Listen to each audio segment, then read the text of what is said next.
لگ رہا تھا کہ والٹر فنچ بول رہا ہے، اندازہ لگائیے کہ دیش کے غداروں کو گولی ماریں گے۔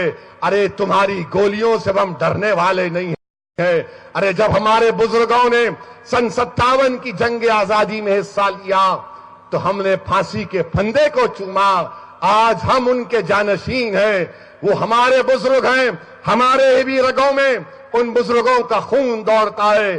تمہاری یہ ببر بھپکیاں، تمہاری یہ گولیاں اب کام میں آنے والے نہیں ہیں، مگر اب تم جان چکے ہو کہ اب تمہارے دل میں ڈر پیدا ہو چکا ہے، ان کے دل میں اب ڈر پیدا ہو چکا ہے۔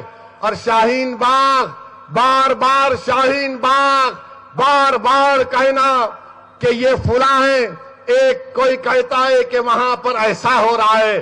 ارے میرے دوستو، پیسوں کی بنیاد پر 44 دن تک خواتین 5 ڈگری ٹیمپریچر میں احتجاج نہیں کرتی ہے۔ میں دیتا ہوں دولت، چلو تم ایک 10 دن ممبئی میں کسی جگہ پر دھرنا دے کر بتاؤ، میں دوں گا تم کو، نہیں کر پائیں گے۔ میں آج کے اس جلسے سے اس بات کا بھی ذکر کرنا ضروری سمجھتا ہوں کہ ہم مہاراشٹر کے چیف منسٹر سے، ادھو ٹھاکرے سے اس بات کا مطالبہ کرتے ہیں کہ جس طرح تلنگانہ، بنگال اور کیرلا کی حکومت نے یہ فیصلہ لیا کہ CAA NPR NRC پر سٹے لگے گا، ہم یہ حکومت سے مطالبہ کرتے ہیں کہ آپ جلد سے جلد مہاراشٹر کی ودھان سبھا کا اسمبلی سیشن بلائیے اور چیف منسٹر کو صاف اور واضح الفاظ میں کہنا ہے کہ مہاراشٹر میں CAA NPR NRC کو لاگو نہیں کیا جائے گا، اس پر سٹے لگایا جائے گا۔ کیا آپ اس پر متفق ہیں؟ کیا آپ چاہتے ہیں کہ مہاراشٹر میں NPR NRC پر سٹے لگے؟ کیا NPR پر سٹے لگنا چاہیے مہاراشٹر میں؟ کیا NRC پر سٹے لگنا چاہیے مہاراشٹر میں؟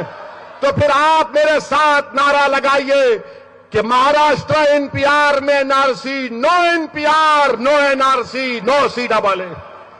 اب یہ سرکار میں جو لوگ بیٹھے ہیں انہوں نے کہا کہ ہم نے مسلمانوں سے پوچھ کر گورنمنٹ بنائی، ٹھیک ہے، مگر یہ ایک دیوانہ مسلمان آپ سے مطالبہ کر رہا ہے کہ مہاراشٹر میں NPR NRC پر سٹے لگائیے۔ یاد رکھیے، یہ غریبوں کے لیے تکلیف کا باعث بنے گا، یہ غریبوں کے لیے بہت مشکلات پیدا کرے گا۔ ہم امید کرتے ہیں کہ NCP کانگریس جو اس گٹھ بندھن میں ہے، آپ اس کا فیصلہ جلد سے جلد لیں گے۔ یہ موڈی کی طرح بات مت کریے، موڈی بولتے ہیں کہ NRC ہے ہی نہیں، بلکہ NPR ہوگا تو NRC ہوگا۔ میری زدار ماں اور بہنوں، اپنے حوصلوں کو بلند رکھیے، آپ کو ڈرنے اور گھبرانے کی ضرورت نہیں ہے۔ لوگ مجھ سے پوچھتے ہیں کہ کیا ہوگا، میں اتنا ہی کہنا چاہتا ہوں کہ جب تک دنیا باقی رہے گی حق اور باطل کا مقابلہ ہوتا رہے گا، حق اور باطل کا مقابلہ ہوتا رہے گا۔ ایک کربلا ہوا، صبح قیامت تک کربلا کے ایثار اور قربانی کے مظاہرے ہم کو کرنا پڑے گا۔ اگر حسین سے محبت ہے تو صرف زبان سے حسین کی محبت ادا مت کرو، بلکہ عملی جامع نامہ پیدا کرو۔ اگر حسین سے اور کربلا کے جانثاروں سے محبت ہے تو اس پیغام کو زندہ کرو۔ سنو بھارت کی عوام، کربلا کے ریگزاروں سے اہل بیت کے وہ خیمہ جو اجڑ چکا اس سے آواز آ رہی ہے، وہ دریائے فرات کا کنارہ جو اہل بیت کے خون سے لال ہوا، وہ ہم کو پکار کر کہہ رہا ہے کہ جب تک تم زندہ رہو گے وقت کے یزیدوں سے مقابلہ کرتے رہو، وقت کی طاقتوں سے مقابلہ کرتے رہو، حق کی سربلندی کے لیے لڑتے رہو، باطل کو شکست دو۔ موت آتی ہے تو آئے گی، کوئی یہاں پر 200 سال زندہ رہنے والا نہیں ہے۔ انشاءاللہ تعالی مجھے یقین ہے کہ اللہ حق کو کامیاب کرے گا، اللہ باطل کو شکست دے گا، اور ہم اب پیچھے نہیں ہٹنے والے ہیں۔ یہ جدوجہد کا آغاز ہو چکا ہے۔ ہندوستان کے وزیر اعظم کو ہم اتنا ہی کہہ رہے ہیں کہ آپ کو یہ قانون کو واپس لینا پڑے گا۔ وزیر اعظم، اگر آپ اس قانون کو واپس لیں گے تو آپ کی شہرت میں اضافہ ہوگا، کیونکہ انڈیا ٹوڈے کا سروے کہتا ہے کہ CAA کو بھارت کے 42% لوگ پسند نہیں کرتے اور مسلمان 54%۔ تو نوشتے دیوار پڑھ لو وزیر اعظم، آپ کا گراف گر رہا ہے اور انشاءاللہ تعالی گرے گا۔ یہ ایسے وزیر اعظم ہیں کہ 2018 میں بھارت میں 36 بچے، نوجوان بچے خودکشی کیے۔ 36 youth committed suicide every day in 2018۔ کیوں؟ بے روزگاری، انمپلائمنٹ۔ مودی جی اس کی بات نہیں کریں گے، اس کی بات نہیں کریں گے۔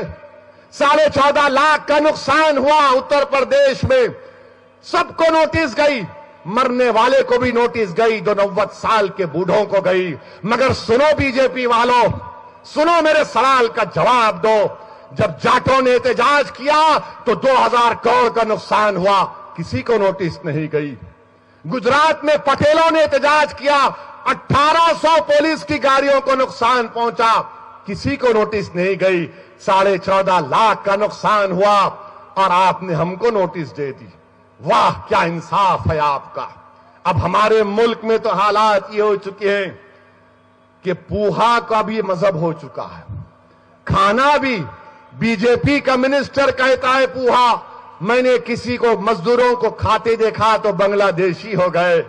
میں بی جے پی کے لوگوں سے کہہ رہا ہوں کہ ابھی ہمارے فاضل دوست نے بتایا، MLC صاحب نے، کہ مہاراشٹرا میں جو شادی ہوتی ہے وہ بغیر پوہا کے مکمل نہیں ہوتی۔ مگر یہ کیا جانے شادی بیاہ، یہ تو ذمہ داری کا کام ہے۔ پوہا، ہر چیز کا نام بدل دیں گے، حلوہ بھی بدلو۔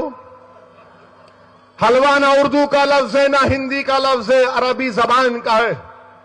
میرے عزیز دوستوں اور بزرگوں، یہ ملک کا حال کر کے ان لوگ چھوڑ دیے۔ میری آخر میں آپ سے گزارش ہے کہ میں بھارت کے سمویدھان کا تمہید پڑھوں گا اور آپ سے گزارش ہے کہ آپ اس سمویدھان کی پریامبل کو میرے ساتھ پڑھیں گے۔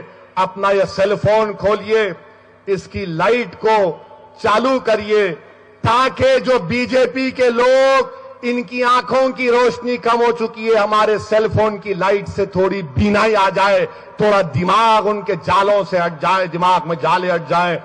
آپ میرے ساتھ پڑھیے، چھوڑ دو، میرے ساتھ پڑھیے۔